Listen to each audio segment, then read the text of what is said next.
So the liquidation of Canada's greatest store is now underway. The Hudson's Bay Company has been peddling goods since, before Canada was a country. And it has a complicated history.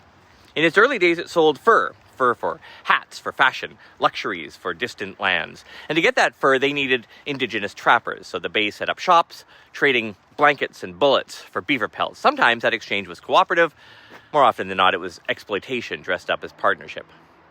Colonialism isn't tidy like carefully folded blankets stacked on a shelf. It's messy and it's brutal and it's soaked with history that refuses to wash clean.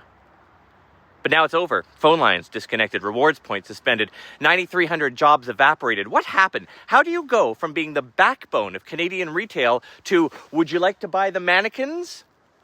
It started with Richard Baker, an American business executive who bought the company 17 years ago. What kind of executive, you ask? Retail visionary, perhaps? Merchandising guru? Supply chain mastermind? Nah, just another run-of-the-mill real estate vulture. Through his eyes, stores sit on land worth money, not products worth money. So the things retail considers important, sales strategy, merchandising, store design, employee training, all that took a back seat to property portfolios and lease agreements. It's like buying the Oilers and then deciding the real value is in the Zamboni garage. And because of that, walking into some HBC locations the last few years was like a game of retail roulette. Would the escalator work today? Would you find an employee to help or wander the aisles searching for socks and the will to keep living? Stores felt like a time capsule from 1997. Meanwhile, Canadians were changing. The pandemic turned boomers into Amazon Prime addicts. We stopped browsing and started clicking. But the Bay just stuck to the old playbook. Look, we have decorations in the ceiling now.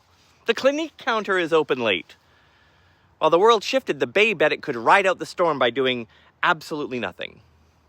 This, of course, sent the financials into free fall, with debts nearing $1 billion, unpaid bills to clothing suppliers and mall landlords. The company was running on fumes. They were days away from missing payroll. You know, the worst part is none of this had to happen.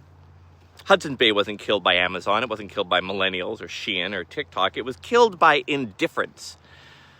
By an owner that treated a national institution the same as condos to flip in Florida. The Bay circling the drain, not because Canadians stopped caring, but because the Americans in charge never cared to begin with. So what do we do now? Sit around and watch Tim Hortons become a crypto bank? Let Canadian Tire sell naming rights to the provinces? Enough. If we don't stop selling our national institutions to vultures with a trust fund, there won't be any left to pass on. Hudson's Bay started with blankets and bullets and a legacy built on taking what wasn't theirs.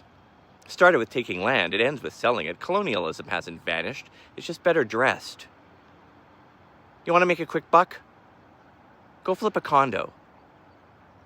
But leave our damn country alone.